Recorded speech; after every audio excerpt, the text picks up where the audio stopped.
ಗಳೇ, ಅತಿ ಮುಖ್ಯವಾಗಿ ಈ ದಿನದ ಕಾರ್ಯಕ್ರಮದ ಕೇಂದ್ರ ಬಿಂದುವಾದಂತಹ ಎಲ್ಲ ಕಾರ್ಮಿಕ ಬಂಧುಗಳೇ, ಮಾಧ್ಯಮ ಮಿತ್ರರೇ ಹಾಗೂ ಎಲ್ಲ ಆಹ್ವಾನಿತರೇ,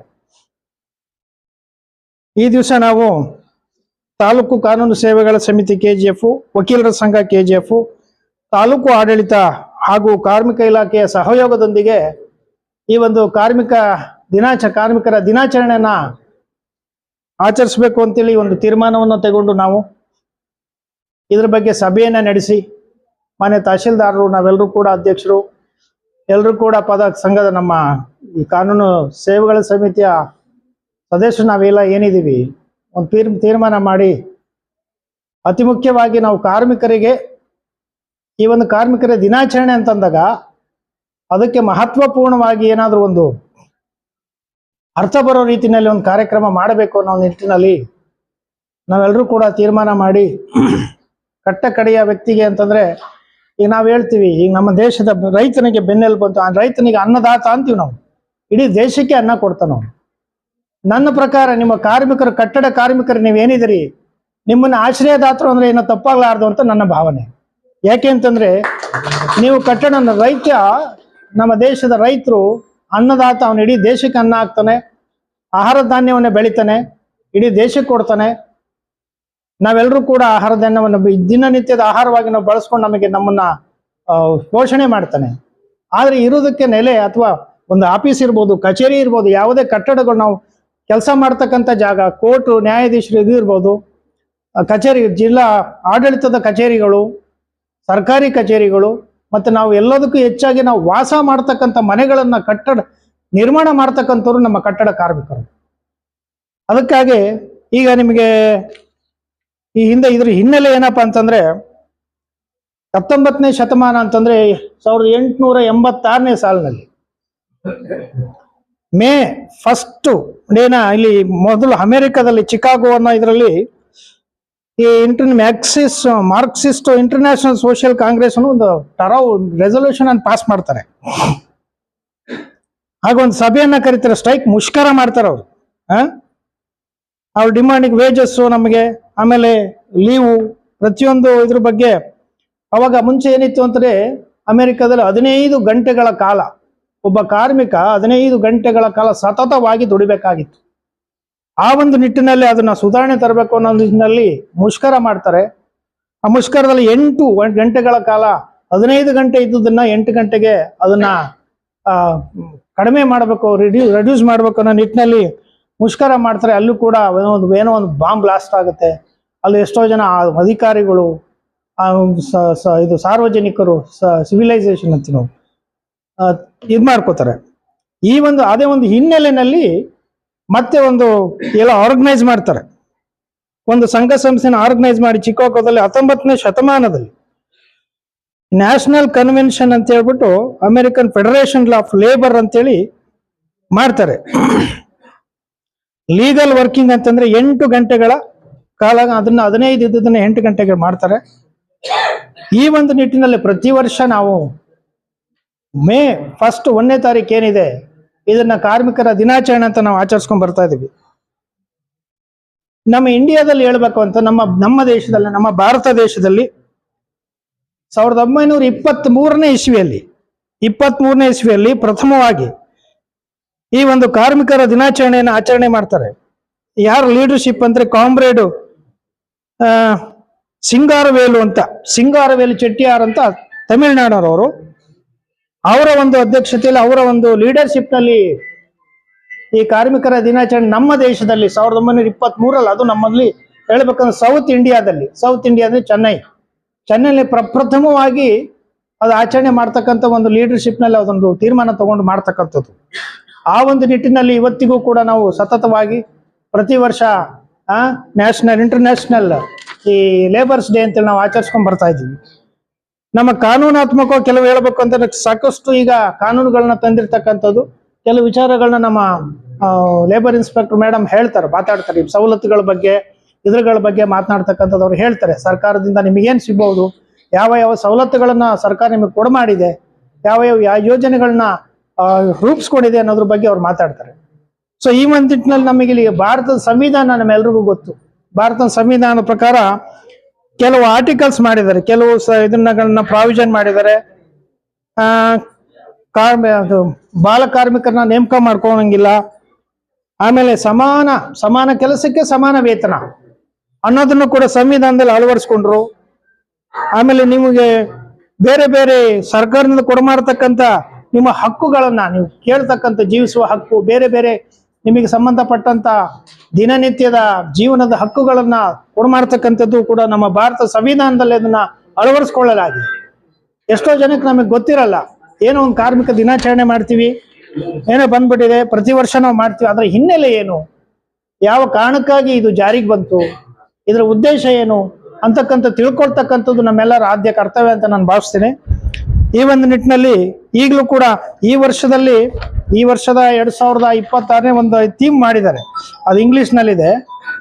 ಇಂಟರ್ನ್ಯಾಷನಲ್ ಲೇಬರ್ ಆರ್ಗನೈಸೇಷನ್ ಅಂತ ಹೇಳ್ಬಿಟ್ಟು ILO ಅಂತೇಳಿ ಅವ್ರು ಸೆಲೆಕ್ಟ್ ಮಾಡ್ತಾರೆ. Ensuring A healthy psycho social working environment ಅಂತ ಮಾಡ್ತಾರೆ. ಅದನ್ನ ಈ ವರ್ಷದಲ್ಲಿ ಅದೊಂದು ಥೀಮ್ ಮಾಡಿ ಉದ್ದೇಶ ಏನಪ್ಪಾ ಅಂತಾನೆ ಆಧುನಿಕ ಈ ಕಾರ್ಯಕ್ಷೇತ್ರಗಳಲ್ಲಿ ಇರ್ತಕ್ಕಂಥ ಕಾರ್ಮಿಕರ ಸಮಸ್ಯೆಗಳ ಬಗ್ಗೆ ಚರ್ಚೆ ಮಾಡ್ತಕ್ಕಂಥದ್ದು, ಅವ್ರನ್ನ ಗುರುತಿಸಕ್ಕಂಥ ಒಂದು ಸಮಸ್ಯೆಗಳನ್ನು ಗುರುತಿಸಿ ಪರಿಹಾರ ಸೂಚಿಸ್ತಕ್ಕಂಥದ್ದು ಈ ವರ್ಷದ 2026 ಒಂದು ಥೀಮ್ನಲ್ಲಿ ಬಂದಿದೆ. ಸೊ ಹಾಗಾಗಿ ಈ ನಿಟ್ಟಿನಲ್ಲಿ ನಾವು ಕೂಡ ಈ ಒಂದು ದಿನ ನಿಮ್ಮ ಜೊತೆಯಲ್ಲಿ ನಾವು ಕೂಡ ಪ್ರತಿ ಸಲ ನಾವು ಬಂದಿಗೆ ಸೇರ್ಲಿಕ್ಕೆ ಹೋಗಲ್ಲ. ನಾವೆಲ್ಲರೂ ನ್ಯಾಯಾಧೀಶರಿದ್ದೀವಿ, ನಮ್ಮ ವಕೀಲರ ಸಂಘದ ಅಧ್ಯಕ್ಷತೆ ತಹಶೀಲ್ದಾರರು ನಾವೆಲ್ಲರೂ ಇದ್ದೀವಿ.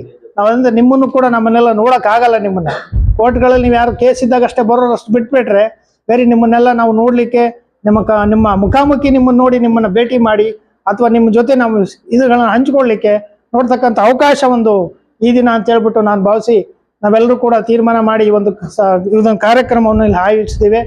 ಈ ಒಂದು ಕಾರ್ಯಕ್ರಮಕ್ಕೆ ನನ್ನನ್ನು ಕರೆಸಿ ಉದ್ಘಾಟನೆ ಮಾಡ್ಲಿಕ್ಕೆ ಕೆಲವು ವಿಷಯಗಳನ್ನ ನಿಮ್ಮ ಜೊತೆ ಹಂಚ್ಕೊಳ್ಳಿಕ್ಕೆ ಸಹಾಯ ಮಾಡಿದಂತ ಮತ್ತು ಈ ಒಂದು ವೇದಿಕೆಯನ್ನ ನಮಗೆ ಮಾನ್ಯ ತಹಶೀಲ್ದಾರ್ ಅವರು ಭರತ್ರವರು ಯಾವುದೇ ಒಂದು ಇದಿಲ್ಲ ಹಾಗೆ ಅವರು ಕೂಡ ಒಂದು ಕಮಿಟಿಯ ನಮ್ಮ ತಾಲೂಕು ಸೇವೆಗಳ ಕಾನೂನು ಸೇವೆಗಳ ಸಮಿತಿಯ ಸದಸ್ಯರು ಕೂಡ ಆಗಿರೋದ್ರಿಂದ ಇಲ್ಲಿ ಒಂದು ಆಯೋಜನೆ ಮಾಡಿ ಹೆಚ್ಚುಕಟ್ಟು ತುಂಬಾ ನಾನು ಇಷ್ಟು ಗ್ರ್ಯಾಂಡ್ ಆಗಿ ಆಗುತ್ತೆ ಅಂತ ನಾನು ಅನ್ಕೊಂಡಿರ್ಲಿಲ್ಲ. ನಾನು ನೋಡಿರಲಿಲ್ಲ ಪ್ರೆಮಿಸಸ್, ಅದೇ ಹೇಳ್ತಾ ಇದ್ದೆ. ನಾನು ತುಂಬಾ ಚೆನ್ನಾಗಿ ನೀವೆಲ್ಲರೂ ಕೂಡ ಇಲ್ಲಿ ಭಾಗವಹಿಸಿದಿರಿ.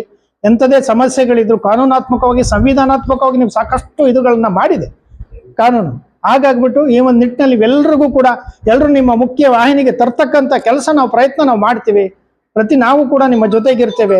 ನಿಮ್ಮ ಕಷ್ಟ ಸುಖಗಳಿಗೆ ನಿಮ್ಮ ಸಮಸ್ಯೆಗಳಿಗೆ ನಾವು ಕೂಡ ಸ್ಪಂದಿಸ್ತೇವೆ ಅನ್ನೋ ಮಾತನ್ನ ನಾನು ಹೇಳ್ತಾ ಈ ಒಂದು ವೇದಿಕೆಗೆ ಅನುವು ಮಾಡಿಕೊಟ್ಟಂತ ಎಲ್ಲರಿಗೂ ಕೂಡ ಮಾನ್ಯ ತಹಶೀಲ್ದಾರಿಗೆ ಹಾಗೂ ನಿಮ್ಮೆಲ್ಲರಿಗೂ ಮತ್ತು ಕಾರ್ಮಿಕ ಇಲಾಖೆಯ ನಿರೀಕ್ಷಕರಾದಂಥ ಶ್ರೀಮತಿ ಅಮರಾವತಿ ಮೇಡಮ್ ಮತ್ತು ನಮ್ಮ ಎಲ್ಲ ಆಯೋಜಕರಿಗೂ ಕೂಡ ನನ್ನ ಹೃತ್ಪೂರ್ವಕ ಕೃತಜ್ಞತೆಗಳನ್ನು ಸಲ್ಲಿಸಿ ನನ್ನ ಮಾತನ್ನು ಮುಗಿಸ್ತಾ ಇದ್ದೇನೆ. ಜೈ ಹಿಂದ್, ಜೈ ಕರ್ನಾಟಕ. ಕೆಲಸ ಮಾಡೋ ಪ್ರತಿಯೊಬ್ಬನು ಕಾರ್ಮಿಕನೇ. ನಾನು ಒಬ್ಬ ಕಾರ್ಮಿಕನೇ, ತಾವೊಬ್ರು ಕಾರ್ಮಿಕರೇ. ಸೊ ಬೇರೆ ಬೇರೆ ಕೆಲಸದಲ್ಲಿ ತೊಡಗಿರ್ತೀವಿ, ಬಟ್ ಎಲ್ಲರೂ ಕಾರ್ಮಿಕರೇ ಎಂಡ್ ಆಫ್ ದ ಡೇ. ಕೇವಲ ಕಟ್ಟಡ ಕಾರ್ಮಿಕ ಮಾಡೋರು, ಕೇವಲ ಸ್ಟ್ರೀಟ್ ವೆಂಡರ್ಸು ಅವ್ರು ಮಾತ್ರ ಕಾರ್ಮಿಕರಲ್ಲ, ನಾವೆಲ್ಲರೂ ಕಾರ್ಮಿಕರು. ಮೊದಲನೇದಾಗಿ ಇದು ಲೇಬರ್ ಅನ್ನೋ ಕಾನ್ಸೆಪ್ಟ್ ಎಲ್ಲಿಂದ ಬಂತು ಅಂತ ನಾವು ಹಿಸ್ಟ್ರಿ ನೋಡೋದಾದ್ರೆ, ಮೊದಲನೇದಾಗಿ ಮ್ಯಾನ್ ಅಂಟರ್ ಗ್ಯಾದರ್ ಇದ್ದ, ಅವನು ಬೇಟೆ ಆಡ್ಕೊಂಡ್ ಬರ್ತಿದ್ದ, ಊಟ ಮಾಡಿ ಅಲ್ಲಿಗೆ ತೃಪ್ತನಾಗಿದ್ದ. ಆಮೇಲೆ ಅಗ್ರಿಕಲ್ಚರ್ ಆಕ್ಟಿವಿಟಿ ಸ್ಟಾರ್ಟ್ ಆಯ್ತು. ಅವಾಗ ಲಿಮಿಟೆಡ್ ಲೇಬರ್ ಇತ್ತು, ಕುಟುಂಬದಲ್ಲೇ ಇತ್ತು, ಅವ್ರ ಫ್ಯಾಮಿಲಿಯವ್ರು ಅವರೇ ಬೆಳೆ ಬೆಳ್ಕೊಂಡು ಇದು ತೃಪ್ತರಾಗಿದ್ರು. ಆಮೇಲೆ 19ನೇ ಶತಮಾನದಲ್ಲಿ ಇಂಡಸ್ಟ್ರಿಯಲ್ ರೆವಲ್ಯೂಷನ್ ಅಂತ ಬರ್ತದೆ. ಅಲ್ಲಿಂದ ಸ್ಟಾರ್ಟ್ ಆಗಿದೆ ಈ ಕಾನ್ಸೆಪ್ಟ್ ಲೇಬರ್ ಅನ್ನೋದು. ಇಂಡಸ್ಟ್ರಿಯಲ್ ರೆವಲ್ಯೂಷನ್ ಅಂದ್ರೆ ಎಲ್ಲ ಇಂಡಸ್ಟ್ರಿಗಳು ಸೆಟಪ್ ಮಾಡಕ್ಕೆ ಎಲ್ಲ ಪಾಶ್ಚಾತ್ಯ ದೇಶಗಳಲ್ಲಿ ಸೃಷ್ಟಿಯಾದಂತ ಒಂದು ಮ್ಯಾನ್ಕೈಂಡ್ಗೆ ಒಂದು ದಿಕ್ಕನ್ನೇ ಬದಲಾಯಿಸಿದಂತ ಒಂದು ಈವೆಂಟ್ ಅಂದ್ರೆ ಇಂಡಸ್ಟ್ರಿಯಲ್ ರೆವಲ್ಯೂಷನ್. ಬಹಳಷ್ಟು ಇಂಡಸ್ಟ್ರೀಸ್ ಬಂದಾಗ ಅವಾಗ ಏನಾಯ್ತು, ಮನುಷ್ಯ ಉತ್ಪಾದನೆ ಕಡೆ ಜಾಸ್ತಿ ಗಮನ ಹರಿಸ್ದ, ಜಾಸ್ತಿ ಹೆಚ್ಚು ಉತ್ಪಾದನೆ ಮಾಡಬೇಕು. ಸಪೋಸ್ ಟೆಕ್ಸ್ಟೈಲ್ ಇಂಡಸ್ಟ್ರಿ ಜಾಸ್ತಿ ಬಟ್ಟೆ ಮ್ಯಾನುಫ್ಯಾಕ್ಚರ್ ಮಾಡೋದು, ಈ ತರ ಬಂದಾಗ ಅವ್ನಿಗೆ ಏನ್ ಮಾಡ್ದ, ಜಾಸ್ತಿ ಕಾರ್ಮಿಕರು ಬೇಕಾಗ್ತದೆ. ಕಾರ್ಮಿಕರು ಬೇಕಾದಾಗ ಏನ್ ಮಾಡಿದ್ರು, ಎಲ್ಲ ಬಡ ದೇಶಗಳಿಂದ ಕರ್ಕೊಂಡ್ಬಂದು ಆಫ್ರಿಕಾ ಇರ್ಬೋದು, ಇಂಡಿಯಾ ಇರ್ಬೋದು, ಎಲ್ಲಾ ಕಡೆ ಬಂದು ಕೆಲಸ ಮಾಡ್ಸಕ್ ಸ್ಟಾರ್ಟ್ ಮಾಡ್ತಾರೆ.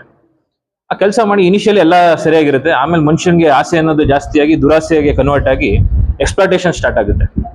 ಸೊ ಒಬ್ಬ ಮನುಷ್ಯ ಹಬ್ಬ ಬಂದು ಎಷ್ಟು ಅವರ್ ಮಾಡ್ಬೋದು, 8 ಅವರ್ ಕೆಲಸ ಮಾಡ್ಬೋದು ಅಂತ. ಬಟ್ ಅವಾಗ ಏನ್ ಮಾಡ್ತಿದ್ರು ಅಂದ್ರೆ 16 ಅವರ್ 17 ಅವರ್ ದುಡ್ಸ್ಕೊತಾ ಇದ್ರು. ಹೆಂಡತಿ ಮಕ್ಕಳು, ಹೆಣ್ಮಗುವನ್ನ ನೋಡ್ತಿರಲಿಲ್ಲ, ಚಿಕ್ಕ ಮಗುವನ್ನ ನೋಡ್ತಿರ, ಎಲ್ಲರೂ ಅಷ್ಟೊತ್ತೇ ಮಾಡ್ಬೇಕಾಗಿತ್ತು. ಯಾರಿಗೂ ಈಸಿ ಇರ್ಲಿಲ್ಲ 8 ಅವರೇ ಮಾಡಿ 10 ಅವರೇ ಮಾಡಿ ಅಂತ ಎಲ್ಲೇ ಕಾನೂನು ಇರ್ಲಿಲ್ಲ.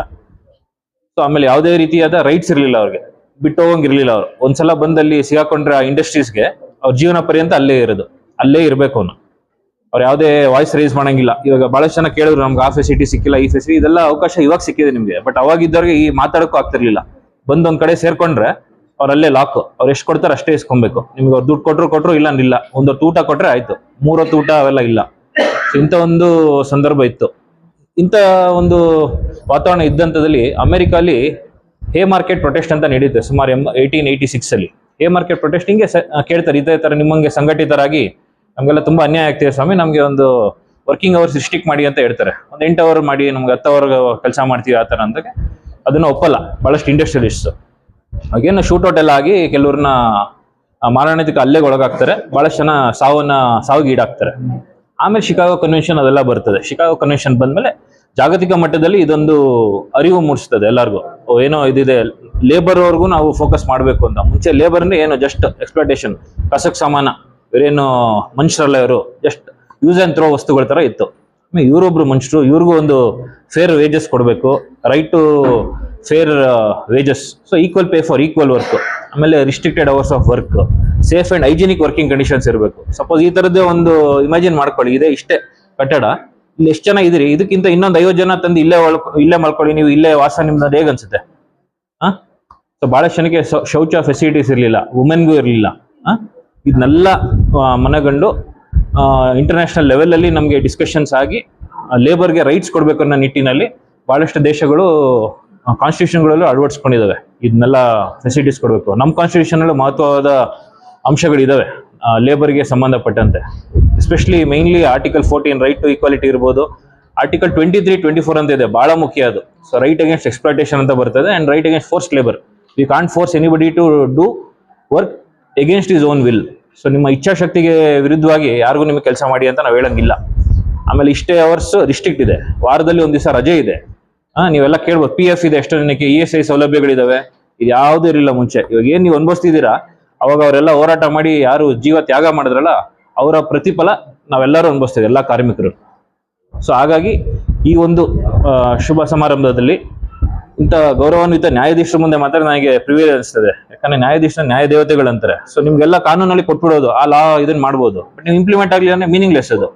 ಇದೆ ಈಗ ನಿಮಗೆ 8 ಅವರ್ ವರ್ಕ್, ಯಾರೋ 15 ಅವರ್ ವರ್ಕ್ ಮಾಡಿದ್ರೆ ನಿಮ್ಗೆ ರೆಮಿಡಿ ಬೇಕಲ್ಲ, ಎಲ್ಲಿ ಹೋಗ್ತೀರಿ? ನ್ಯಾಯ ದೇವತೆಗಳ ಮುಂದೆ ಹೋಗ್ಬೇಕು ನಾವು. ಅವರು ನಿಮ್ಮ ರೈಟ್ಸ್ ನ ಪ್ರೊಟೆಕ್ಟ್ ಮಾಡೋದೇ ಅವರು. ಯಾರೇ ಮಾಡೋದು ತಪ್ಪು ಶಿಕ್ಷೆ ಮಾಡಿ ಇಮಿಡಿಯೇಟ್ ಅವರಿಗೆ ಶಿಕ್ಷೆ ಆಗೋಂಗೆ ನೋಡ್ಕೊಳೋದೇ ನಮ್ಮ ನ್ಯಾಯಾಧೀಶರುಗಳು. ಸೊ ಇಂಥ ಒಂದು ನ್ಯಾಯಾಧೀಶರು ಭಾಗಿಯಾಗಿರುವಂತದ್ದು ನೀವೇ ಪ್ರಿವಿಲೇಜ್ಡ್ ಅಂತ ನಾನು ಹೇಳ್ತೀನಿ. ಯಾಕಂದ್ರೆ ಇಂಥ ಎಲ್ಲ ಗೌರವಾನ್ವಿತರ ಮುಂದೆ ಈ ಒಂದು ಸಮಾರಂಭ ಸಭೆ ನಡೀತಾ ಇದೆ.